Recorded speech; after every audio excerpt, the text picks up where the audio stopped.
O 27º dia da travessia. O veneno do deserto. Texto de autoria de Yoskaz. O falcão ficou um longo tempo planando em círculos, como se apenas flanasse despreocupadamente pelo deserto. De repente, recolheu as asas para mergulhar vertiginosamente até a areia em ataque fulminante. Trouxe uma serpente em suas garras. Por descuido, um pouco antes de pousar, o réptil lhe escapou. Em frações de segundo, movida por instinto de sobrevivência, a cobra se escondeu dentro de uma pequena toca entre as pedras. Com o falcão pousado na grossa luva de couro que usava no braço esquerdo, o caravaneiro se retirou. Um pouco afastado, com uma caneca de café fresco à mão, eu observava o caravaneiro e o falcão. Acompanhar o adestramento matinal do falcão tinha se tornado parte da minha rotina diária. Em seguida, fiz a minha prece rogando por luz e proteção.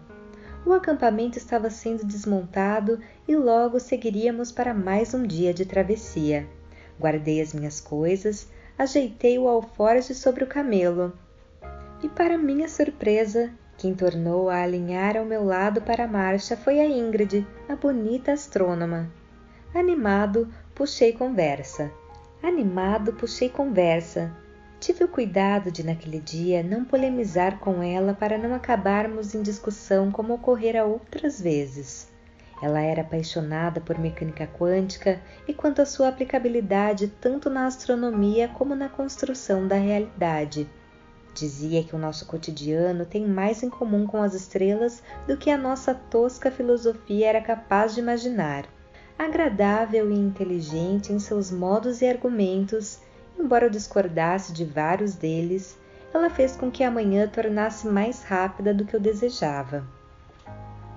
Quando me dei conta, já estávamos no meio do dia, hora que costumávamos parar para um breve descanso e uma refeição ligeira.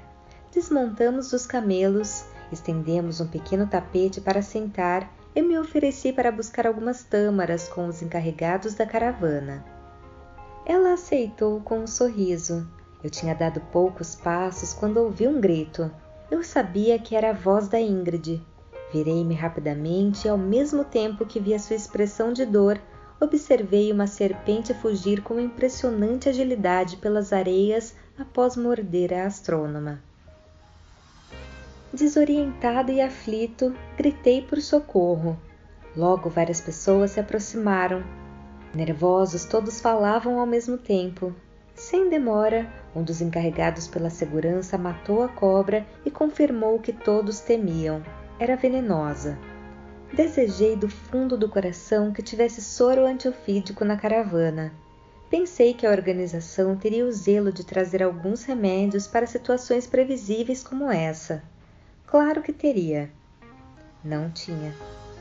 Esbravejei diante da falta de cuidado, os acusei duramente por negligência. Foi quando o caravaneiro se aproximou. Ele trazia em si uma estranha tranquilidade. Repeti as acusações de maneira ainda mais veemente quando senti que ele não compartilhava do meu nervosismo. Ele me ouviu sem se alterar. Ao perceber que eu não cessaria de reclamar, me interrompeu. O tom de voz dele mesclava firmeza e serenidade. Tudo o que a moça não precisa agora é que percamos o controle da situação. Falei que não podíamos perder aquilo que não tínhamos. A situação já estava fora de controle e a culpa era dele. Se fossem um pouco mais previdentes, teriam um soro na caravana. O caravaneiro se manteve impassível diante das duras palavras proferidas. Em seguida me corrigiu. Não tenho como controlar os acontecimentos ao meu redor. É impossível para mim prever e dominar todas as situações externas que podem influenciar a minha vida. No entanto, posso controlar o universo de emoções que me habitam. Tenho como oferecer uma boa razão para acalmar cada paixão que me assola. As tempestades do mundo estão fora do meu domínio.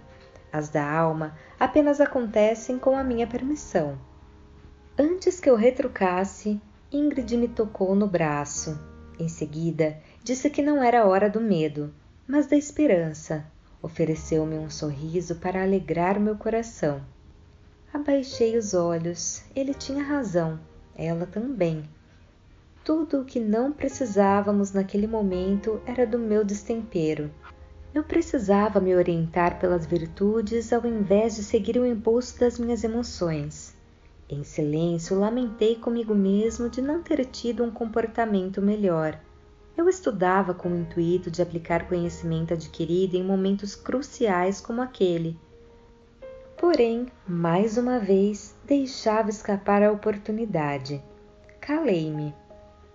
O caravaneiro pediu para trazerem a serpente. Na frente de todos, abriu o ventre do animal com o seu punhal. Extraiu um líquido viscoso, vertendo-o para uma taça. Depois, solicitou que colocassem uma determinada mistura de ervas em infusão. Tudo aquilo era desconhecido para mim. Enquanto aguardávamos, vi a Ingrid quase desfalecer e tentei animá-la. Ela começava a arder em febre. Quando chegaram com o chá, ele misturou ao líquido retirado da cobra. Mexeu com o punhal. Em seguida, entregou para a astrônoma beber.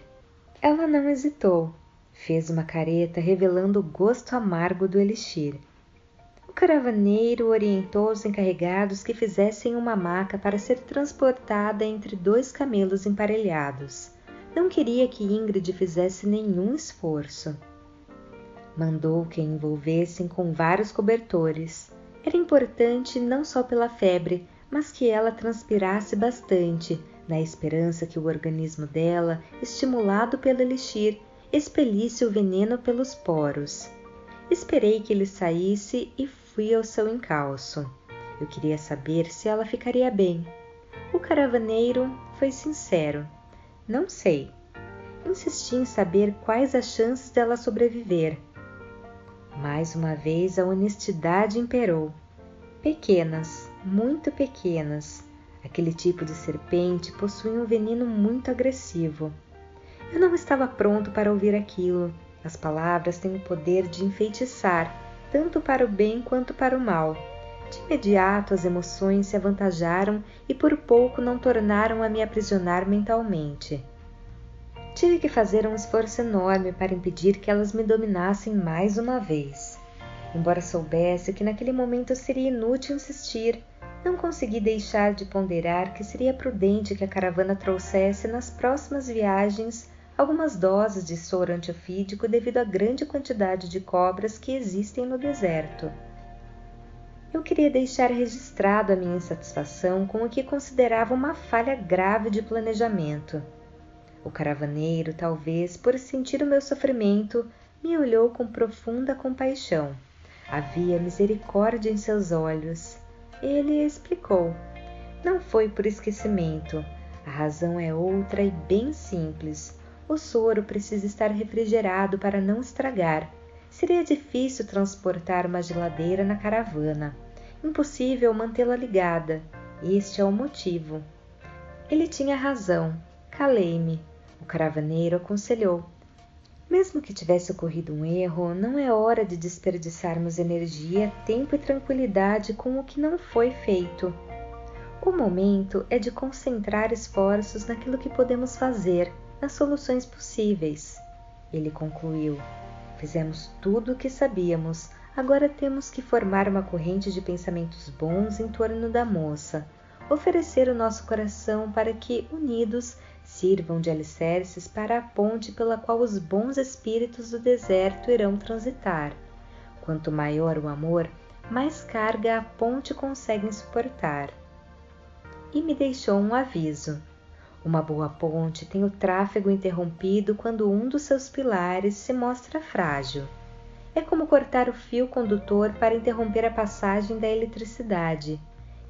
Quem não se achar firme o suficiente para manter o fluxo energético entre as dimensões, que se afaste nesse momento. É também um jeito de ajudar. E saiu. A caravana retornou à marcha.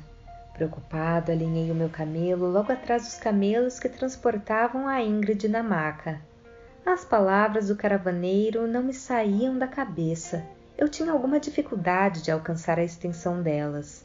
Ideias e emoções duelavam dentro de mim. Ao mesmo tempo em que eu desejava a cura da astrônoma, eu tinha dificuldade em acreditar que acontecia. As condições eram muito precárias. Foi quando fui surpreendido por uma voz. O que determina se o andarilho prosseguirá na jornada não são as intempéries da estrada, mas o poder que ele traz consigo. As batalhas de um guerreiro não se definem na sua destreza com a espada. As vitórias nascem na mente. Para vencer, não se pode temer a derrota. Para se viver, ao menos com a intensidade que a vida merece, não se pode temer a morte. A vida se molda na consciência. Era a bela mulher com os olhos da cor de lápis lazuli. Ela emparelhou seu vigoroso cavalo negro ao lado do meu camelo sem que eu percebesse. Brinquei que ela tinha de parar de ler os meus pensamentos. A mulher sorriu e prosseguiu. Não basta entender, é preciso aceitar. Na existência temos um indispensável exercício com a verdade. A verdade se constrói na amplitude da consciência. Ambas são traços de uma mesma régua. Eu disse que não tinha entendido. Ela começou a explicar. Somos bem mais do que os nossos corpos físicos. Somente ao aceitar essa realidade, nos será possível viver de acordo com outro nível de percepção. Fora disto, todo o resto é ilusão e cotidiano. Conhecimento, quando alinhado à prática, permitem ir, desde que maneira amorosa, além dos 5 sentidos básicos.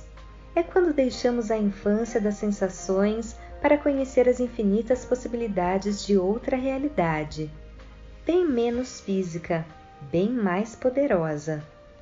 Toda cura tem origem na consciência. Por sua vez, posso ter o inconsciente como aliado ou inimigo, a depender de como será utilizado. O mesmo martelo que utilizo na construção, também posso usar na demolição. Interrompi para falar que o discurso continuava complicado. Pedi para ela explicar melhor. A mulher de olhos azuis teve paciência. O inconsciente, movido por memórias ancestrais, aprisionado por condicionamentos culturais, responde por nós mais do que costumamos nos dar conta. Ele é responsável pelo automatismo de quase todas as reações que temos. Isso faz com que também sirva de limitador às novas possibilidades. O inconsciente, enquanto selvagem e dominador, impede o consciente de se expandir e conhecer todo o seu infinito poder. Educar o inconsciente é primordial para a liberdade da consciência. A amplitude do olhar leva à transformação do ser. A realidade ao seu redor se modifica à medida que você a entende de maneira diferente. Era sobre isso que o caravaneiro falava contigo. A consciência, embora perceptível no corpo físico, está também fora dele. Esse é um indício inicial para conhecer novas capacidades ao permitir a interação entre planos de existência. Se a parte mais importante do ser está além do corpo, algumas outras funções vitais também podem ser alteradas fora da esfera física. Claro que vários fatores, como o karma, por exemplo, afetam o resultado pretendido, pois evolução está intrinsecamente ligada ao aprendizado. Contudo, não vejo o karma como um bloqueador, mas como um estimulante. O aprendizado irá movimentar o incomensurável poder que, por ora, está fora de uso, proporcionando uma vida mais plena em liberdade, dignidade, paz, felicidade e amor. Se karma é uma lição ainda não aprendida, ele, em verdade, é um aliado à evolução. É do veneno que se extrai o antídoto para a cura. Para tanto, não se veja como um corpo, mas como um espírito. Não se acredite uma mera matéria andante, porém uma sofisticada energia pulsante. Essa é a diferença entre o estar e o ser, entre o meu e o eu, entre a estética e a ética, entre o finito e o infinito.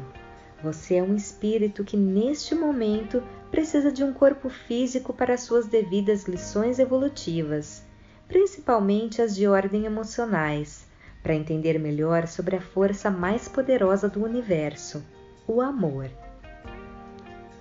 Em geral, os espíritos que necessitam de um corpo físico ainda sabem muito pouco sobre o amor.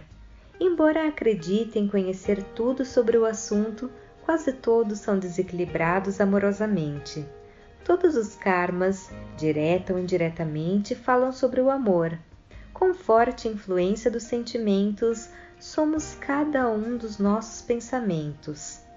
A harmonia daqueles são imprescindíveis ao equilíbrio e à evolução destes. Assim, moldamos a realidade através da consciência, nem mais nem menos. Ideias alicerçadas em sentimentos que se materializam em escolhas. Uma após outra, as escolhas desenham quem sou a cada momento. Emoções equilibradas ajudam a aperfeiçoar as escolhas ao buscar inspiração nas boas virtudes. O exercício das virtudes me aproxima da luz, não há outro caminho. Aos poucos, a plenitude se instala no ser, mantendo-o além das tempestades mundanas. Assim, temos uma vida diferente e melhor daquela na qual fomos educados por padrões que privilegiam o plano material em detrimento às conquistas invisíveis. É a diferença entre as grades e as asas, entre o veneno e o antídoto. A cada fração de segundo, emitimos vibrações de acordo com o pensar daquele instante. Os pensamentos formam ondas que navegam pelo espaço gerando efeitos. Luz e sombras se alimentam deles. Cada onda tem uma frequência própria. Ondas longas quando as vibrações são densas, ondas curtas nas mais sutis. Isso determina a qualidade da nossa energia, define quem somos e as forças com as quais estamos em sintonia. Estabelece o poder que temos a cada momento da existência. As ondas longas formam abismos nas rotas do universo. As curtas funcionam como pontes. Assim determinamos aonde podemos ir, se estamos aprisionados ou se somos capazes de prosseguir. Quem define o alcance da jornada é você, o seu olhar e o seu pensar, a sua consciência. As vibrações sutis, por serem de ondas menores, possuem uma maior capacidade de penetração, logo, de transformação. Essa é a força do bem. Quanto mais leve o pensamento, maior o poder da luz em você e ao seu dispor. O que concede leveza ao pensamento é a esperança na vida, é a fé em si mesmo, a generosidade, a delicadeza e a paciência que tenho comigo e com todos, a humildade em ser e a compaixão em sentir, a simplicidade no viver, a alegria por perceber cada momento pulsando em minhas veias, a sinceridade da palavra e a pureza de intenções que pavimentam todas as relações, o amor que floresce em meu coração e eu compartilho com o mundo. Assim, alcançamos as estrelas. Quando você se envolve com os desejos passionais, com a ignorância, com o orgulho, a vaidade, o egoísmo, o ciúme, a intriga, a inveja, a ganância, a vingança, a vitimização, com as conquistas meramente materiais, acaba por criar dependências e relações dominadoras de desejo e poder. O medo de não conseguir o desejo e, em seguida, o medo de perdê-lo. Ao final, resta um imenso poder sobre a ilusão.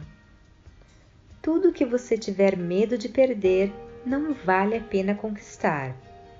As verdadeiras e preciosas conquistas não podem ser roubadas, não se desmancham no ar nem deterioram pelo tempo.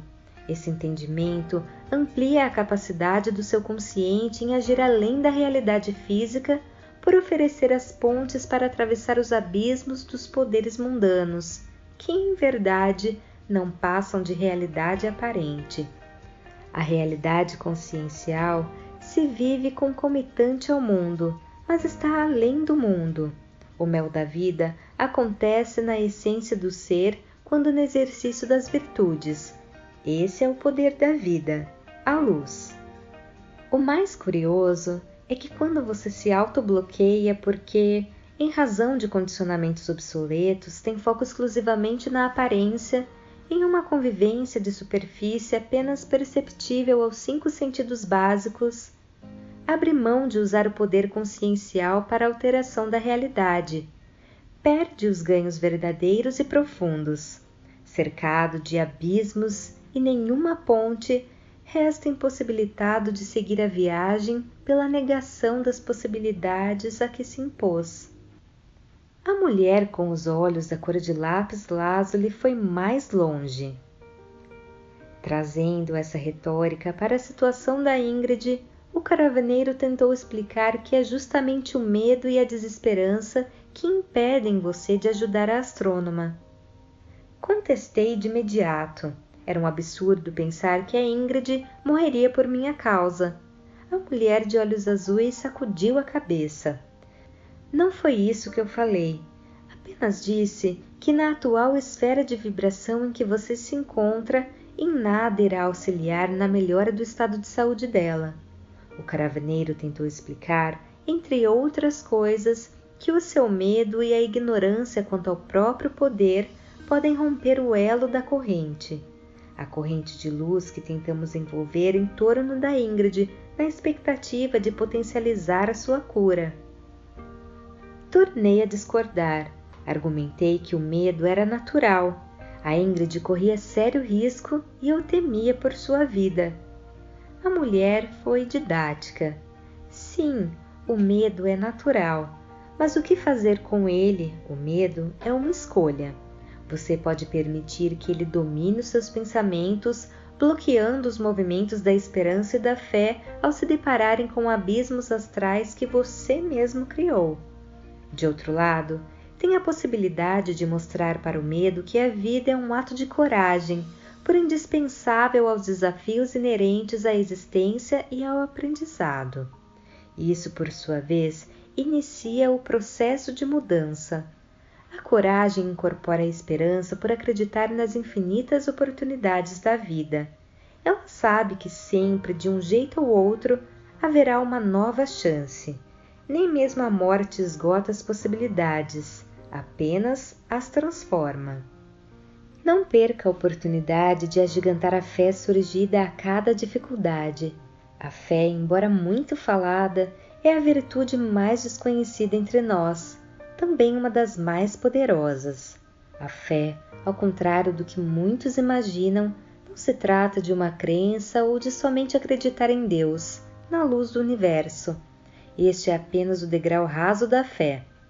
A fé atinge a sua maior potencialidade quando percebo que ela, assim como o amor e as demais virtudes, é parte do sagrado que me habita. No entanto, a fé é bem mais do que a esperança e a firmeza, embora delas se fortaleçam e lhes sejam essenciais. A fé se caracteriza pelo poder que cada indivíduo tem de mover a força incomensurável que traz dentro de si em favor de si mesmo e do mundo, o verdadeiro poder da luz. Isso faz com que você passe a acreditar em si mesmo e no poder infinito de transformação que possui. Acreditar em si mesmo, desde que com o mais puro amor, equivale a acreditar em Deus. Diante do meu espanto, me olhou profundamente e murmurou como quem conta um segredo. Sim, você pode. Falei que mesmo com toda a fé existente, eu não poderia impedir a morte. A mulher de olhos azuis concordou. Claro que não.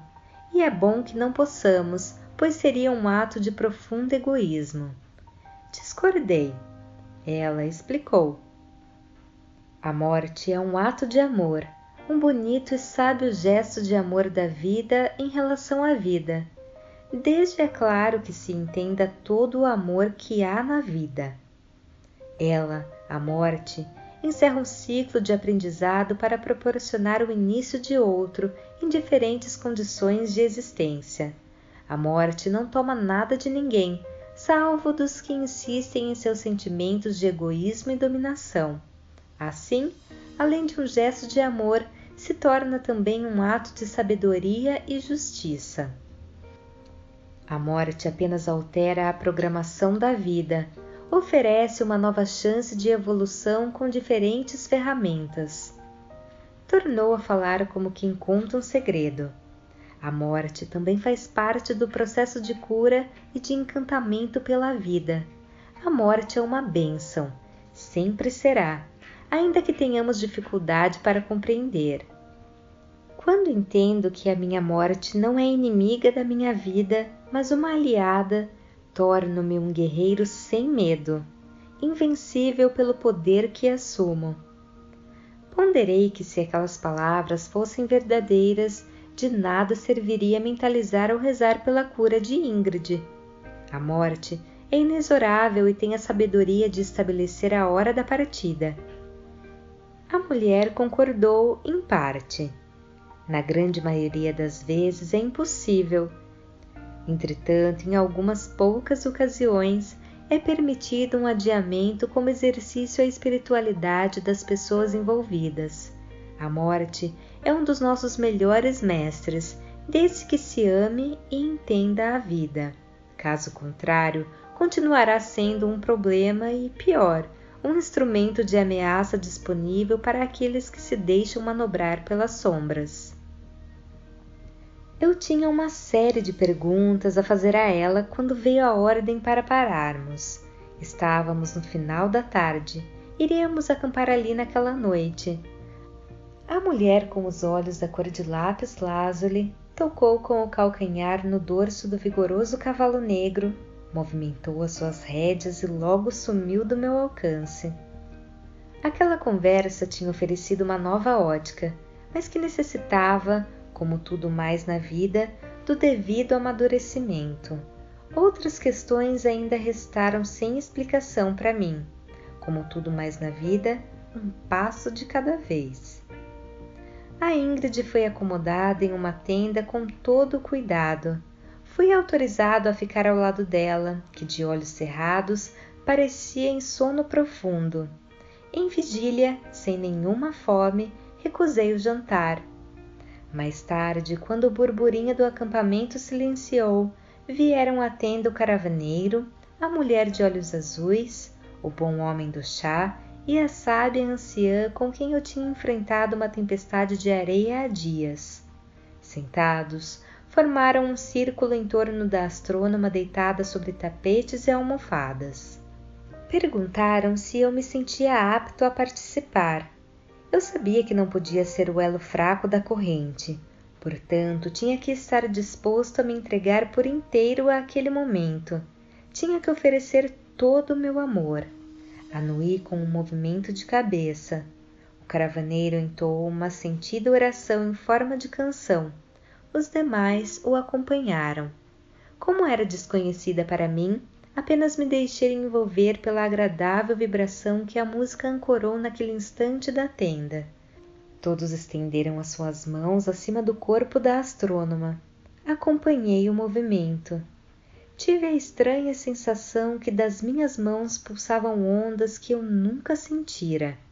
Em parte originavam em mim, em parte vinham através de mim. Apesar da situação difícil da Ingrid, havia beleza e leveza inegáveis naquela tenda. Não sei precisar o tempo que durou aquele cerimonial simples e poderoso, como a fé igual ao amor. Ao final, o caravaneiro sussurrou que os bons espíritos do deserto permitam que aconteça não os nossos desejos, mas o que for melhor para Ingrid. Dei-me conta naquele instante que, em verdade, nem sempre os melhores desejos, ainda que puros e sinceros, representam as melhores escolhas. Aos poucos, um a um, todos deram um beijo suave no rosto da astrônoma e se retiraram em silêncio. A sós com a Ingrid na tenda, pensei na frase dita pelo caravaneiro antes de sair: que aconteça o melhor. Havia sabedoria, amor e justiça naquelas palavras. Quantas vezes não nos enganamos quanto ao melhor? Como os nossos desejos são egoístas. Os medos montam armadilhas traiçoeiras. A visão de curto alcance nos traz um sofrimento desnecessário por não entender o que existe além da curva, onde os meus olhos ainda não podem alcançar. Não tinha como saber o que aguardava por Ingrid na próxima estação. Era pretensioso da minha parte acreditar que eu sabia o que era melhor para ela, quando muitas vezes nem sou capaz de saber o que é melhor para mim. Sim, a morte é parte importante do ciclo da vida por permitir a sua renovação em outros níveis e planos de existência. Amar a vida consiste em entender a grandeza e a sabedoria da morte. Estar em paz com a morte nos permite viver os dias com intensidade, coragem e amor. Lembrei que do veneno da cobra se extrai a essência do remédio que salva do próprio veneno. A doença ensina tudo sobre a cura. A coragem nasce na forja do medo. A fé se origina do desamparo. As sombras, no fundo, se tornam a semente da luz. A morte não é um mal, tampouco deve ser temida. Ela não é um veneno. A morte não mata, nem é um fim. A morte é a cura pela renovação, desde que haja respeito e amor pelo ciclo da vida. A morte me fala sobre o valor da vida. Portanto, jamais devemos chamar ou desejar pela morte em respeito à vida. Porém, aceitá-la na sabedoria da própria hora, como um mestre que encerra uma aula. O meu coração serenou de maneira absoluta. As ideias ficaram claras como eu nunca as tinha percebido. Senti uma paz desconhecida. Passei as costas da mão com carinho no rosto de Ingrid e lhe desejei o melhor, de modo sincero, ainda que fosse distante do meu desejo. Tive a firme sensação de que, independente do que viesse a acontecer, nada me abalaria. A vida evolui em ciclos de aprendizado, transmutações, compartilhamentos e infinitas viagens. Senti-me digno, livre e em paz, em comunhão comigo mesmo como forma de estar em comunhão com a perfeição da vida. Uma estranha leveza pareceu capaz de me sustentar no ar. Quando a morte não mais assusta, a vida floresce em impensável beleza. O veneno da morte me oferecera o antídoto para a morte. Tinha-me ensinado apenas uma, das infinitas possibilidades de cura através da vida. Então, quando eu não mais esperava, o inesperado aconteceu. A astrônoma abriu os olhos e balbuciou por um pouco de água.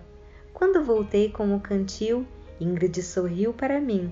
Era um sorriso lindo e repleto de vida. A febre cessou. Os seus olhos brilhavam.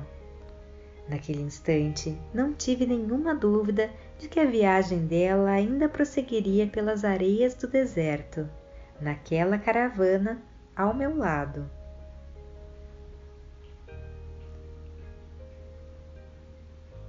Voz de Paula Pauline.